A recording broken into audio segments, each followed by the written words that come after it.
सीधे ले चलते हैं आपको लखनऊ, जहां पर पंडित दीनदयाल उपाध्याय की पुण्यतिथि आज और सीएम योगी आदित्यनाथ ने श्रद्धांजलि अर्पित की है। क्या कुछ कह रहे हैं सीएम योगी, सुनवाते हैं। उपाध्याय जी ने दिया, वह नए भारत की आधारशिला बनी है। पंडित दीनदयाल उपाध्याय जी का जो कहना था वह कि देश की प्रगति का मापक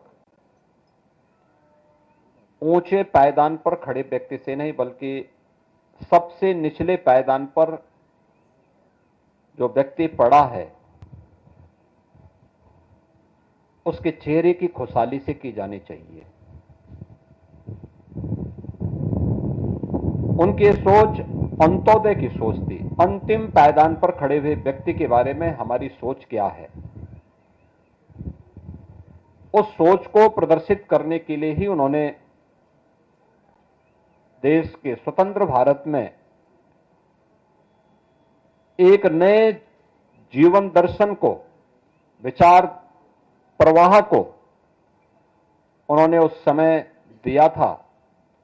और परिणाम क्या हुआ, भले ही उस समय की सरकारों ने उसकी उपेक्षा की हो, लेकिन आज आप देख रहे होंगे कि उस समय की वे सरकारें गरीबी हटाओ के बड़े बड़े नारे देती थी, लेकिन गरीबी तो नहीं हट पाई।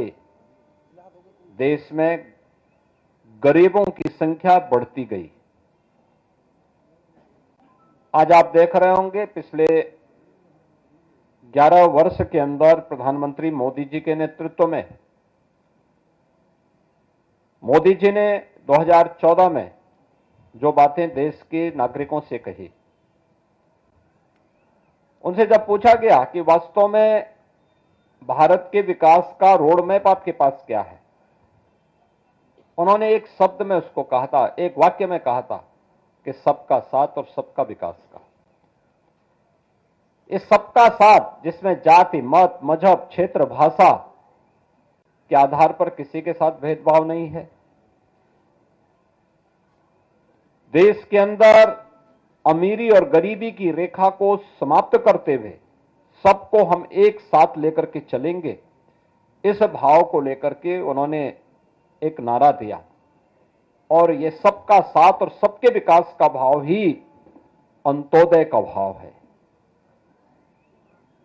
अक्सर होता है, इससे पहले आजाद भारत में जो नीतियां बनी, उसने एक बहुत छोटे से तबके को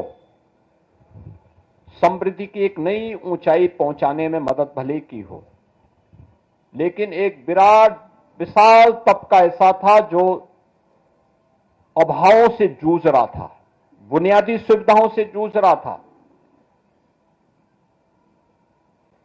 आवश्यक जन सुविधाओं के अभाव में भटक रहा था। इसके लिए पंडित दीनदयाल उपाध्याय जी ने अनेक उदाहरण दिए। उन्होंने आदि शंकर का भी एक उल्लेख किया कि एक बार आदि शंकर एक घर में भिक्षाटन करने के लिए जाते हैं। वे जैसे ही भिक्षाटन के लिए आवाज लगाते हैं तो उन्होंने देखा कि शंकर की तब तक बहुत ख्याति हो चुकी थी। घर की महिला और घर का पुरुष नाम सुनकर के बहुत सारी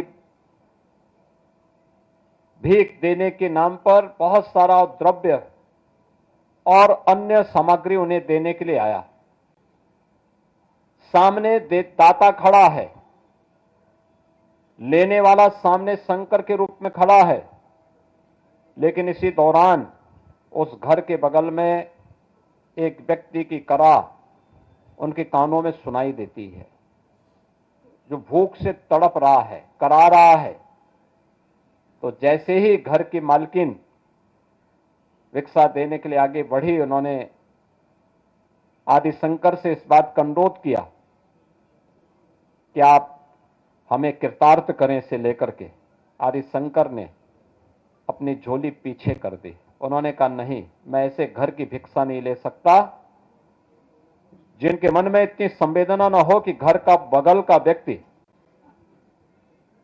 भूख से तड़प रहा है और हम केवल पाखंड करने के लिए, प्रोपेगेंडा करने के लिए मुझ जैसे ख्याति प्राप्त व्यक्ति को भिक्षा देने का एक ढोंग कर रहा हो। और मैं आपकी भिक्षा इसलिए नहीं ग्रहण कर सकता क्योंकि इससे मुझे पाप ज्यादा लगेगा, इससे आपको पुण्य नहीं लगने वाला है। ये बातें हमारे दैनिक जीवन में भी उतनी महत्वपूर्ण है। आप अक्सर देखते होंगे प्रधानमंत्री मोदी जी ने जब कहा था सबका साथ और सबके विकास का, तो समाज को एक साथ लेकर के चलने की एक नई प्रेरणा इसके अंदर है।